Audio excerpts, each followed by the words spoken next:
Hello students, welcome back to Mandeep education academy's YouTube channel. तो बच्चों, अगर आप अभी क्लास 12th में आए हो तो ये वीडियो आपके लिए बहुत इंपॉर्टेंट होने वाला है। इस पूरे वीडियो में मैं आपको कुछ ऐसी बातें बताऊंगा जो आपकी क्लास 12th की प्रिपरेशन में बहुत ज्यादा काम आएंगी।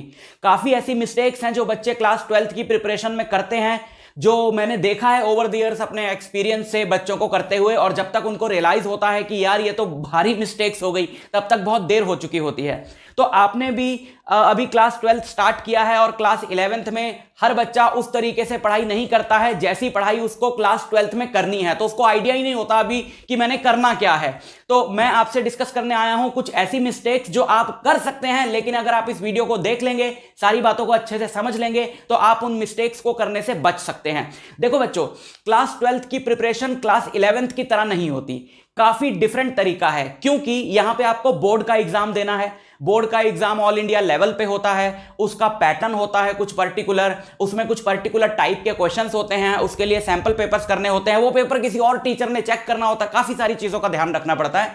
तो मैं बताता हूं आपको कि क्या क्या मिस्टेक्स आपको नहीं करनी है जो आप 11th में करते आए हो और थोड़ा सा भुगत भी रहे हो, और जिसने 11th अच्छे से निकाली है उसके लिए भी ये वीडियो बहुत इंपॉर्टेंट है, क्योंकि आई एम 100% श्योर कि ये सारी बातें उसकी क्लास 12th के रिजल्ट को और ज्यादा इंप्रूव करने में काम आएंगी। तो सबसे पहले बात करते हैं कि जैसे आपने क्लास 12th स्टार्ट करी, अब तक आप कोई भी क्लास स्टार्ट करते थे तो आप उस क्लास का सिलेबस पढ़ना स्टार्ट कर देते थे।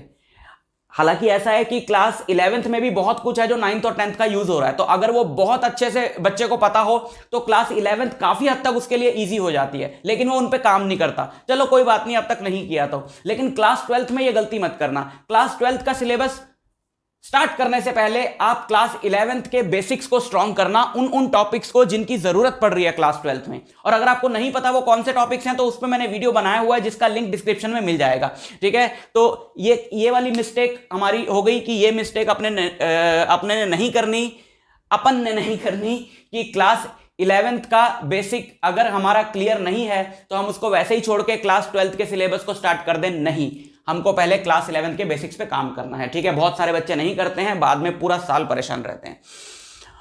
दूसरी बात है रेगुलरिटी, इस पे मुझे बात करनी है आप लोगों से।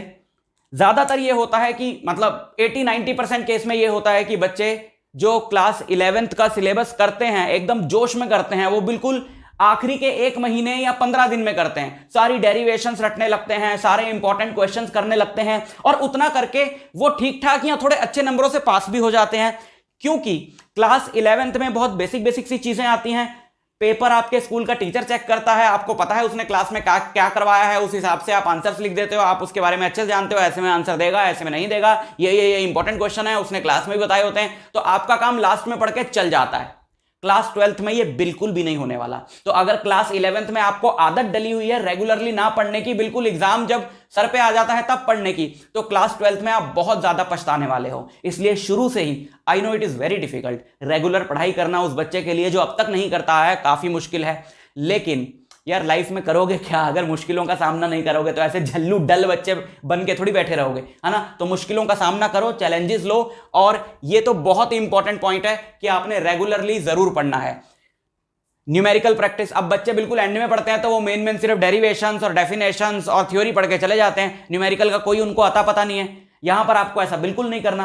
न्यूमेरिकल ही आपके जो कॉन्सेप्ट्स हैं फिजिक्स के वो स्ट्रांग बनाता है, और आप ये सोचते हो कि चलो आज थ्योरी पढ़ ली, एक और टॉपिक पढ़ लेता हूं, एक और टॉपिक पढ़ लेता हूं, बाद में न्यूमेरिकल इनके इकट्ठे कर लूंगा, एंड में कर लूंगा, ऐसा कभी नहीं होने वाला। आपने टॉपिक पढ़ा, उसी दिन उसके न्यूमेरिकल्स खत्म करो, यानी उसी दिन या अगले दिन उसके साथ ही उसके न्यूमेरिकल्स खत्म करो। जितनी ज्यादा हो सके न्यूमेरिकल प्रैक्टिस करो, इसमें कमी आएगी तो रिजल्ट अफेक्ट होगा।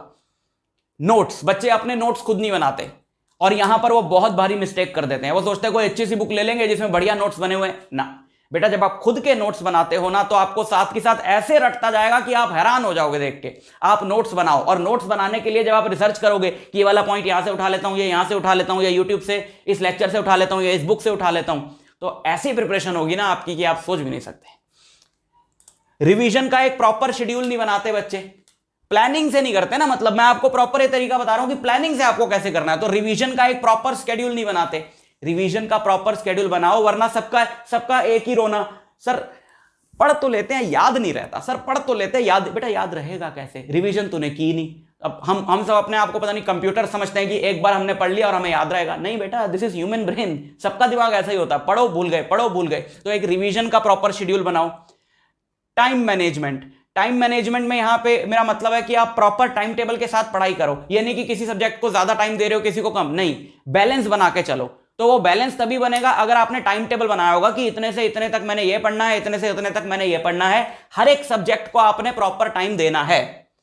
रिटन प्रैक्टिस, यहां पर बड़े बच्चे जो है ना वो फेल हो रहे हैं। फेल मतलब एग्जाम में फेल नहीं हो रहे, मतलब इस मोर्चे पे फेल हो रहे हैं कि बहुत सारे बच्चों को ना वो पढ़ते हैं, बोलते हैं हाँ समझ में आ गया, और लेक्चर देख लिया हाँ समझ में आ गया, और आई नो उनको अच्छे से समझ में आ जाता है, लेकिन वो लिख के प्रैक्टिस नहीं करते उस क्वेश्चन की, और वो समझ में आया हुआ जब एग्जाम में लिखने बैठते हैं काम नहीं आता। मैक्सिमम बच्चों के काम नहीं आता, चाहे आपको कितना भी अच्छे से समझ में आ गया हो, एग्जाम में आपके वही काम आएगा जो आपने लिख के प्रैक्टिस किया होगा। तो रिटन प्रैक्टिस, चाहे थ्योरी हो, डेरिवेशन हो, न्यूमेरिकल हो, ज्यादा से ज्यादा चीजों की रिटन प्रैक्टिस करनी, ठीक है। ये गलती भी नहीं करनी अपन ने।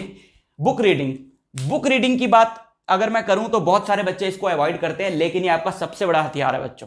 सबसे अच्छी अगर आपको प्रिपरेशन करनी हो तो बुक में से पढ़ने की आदत डालो। लेक्चर से आपको बहुत अच्छा समझ में आ गया, यूट्यूब से समझ में आ गया, अपने स्कूल टीचर समझ में आ गया, कोचिंग टीचर समझ में आ गया, कोई बात नहीं, उसी टॉपिक को बुक से पढ़ो। जो भी आपकी क्लास 12 की रेफरेंस बुक है, पहले रेफरेंस बुक से पढ़ो, फिर एनसीईआरटी से पढ़ो, क्योंकि रेफरेंस बुक्स में थोड़ा इजी लैंग्वेज में दिया होता है और थोड़ा डिटेल दिया होता है, लेकिन बुक से पढ़ने की आदत डालो।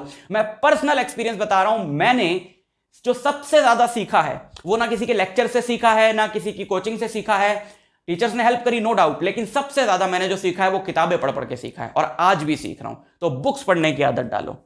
और टेस्ट एंड सैंपल पेपर, इस चीज की तो बिल्कुल भी प्रैक्टिस नहीं होती बच्चों को। टेस्ट और सैंपल पेपर की तो प्रैक्टिस ही नहीं होती, 11th में तो कभी करते ही नहीं है।